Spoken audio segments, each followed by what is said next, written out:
Hey guys, if you're here, it's because either something went wrong in your experiment or you didn't complete it. Either way, it became apparent that there was some stuff that we needed to go over so that you wouldn't walk away with the wrong ideas. So let's go take a look at the lab. So the very first question dealt with your hypothesis. This is a hypothesis. That means there isn't a right or wrong answer here, but it helps me understand your mindset and where you were starting from. It also helps put you in the correct mindset as well. So let's look at exactly what we needed to get from this. This is write a hypothesis about the dependence between the amplitude of a wave and the wavelength of the wave. So what you're identifying here is if you think amplitude, changing the amplitude will change the wavelength.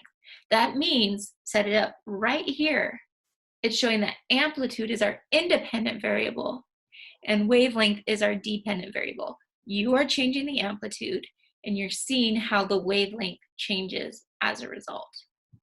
Underneath that, we have a set of example or a set of guidelines to make sure that we have something similar and then telling you the things that you can play with.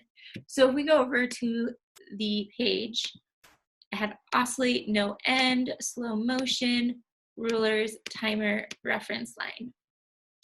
Then you were able to play with whatever you wanted with tension, damping, that did not matter. And frequency, as long as you set them and kept them the same throughout your entire experiment. I saw a lot of people saying, oh, these were my independent variables. I changed this and this.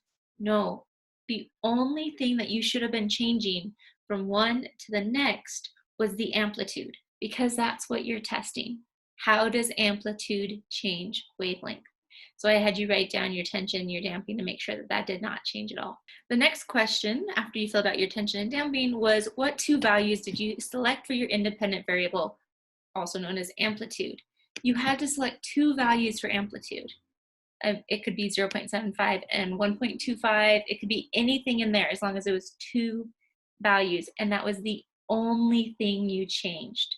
So let's take a look. Let's start with an amplitude of 0.5. Okay, I'm single stepping until it's up to 0.5. And when my amplitude is 0.5, I can see that my wavelength is from 0 to 4 centimeters wavelength when the amplitude is 0.5 centimeters. I'm going to do a totally different amplitude now, changing my independent variable to 1.25. Let it play.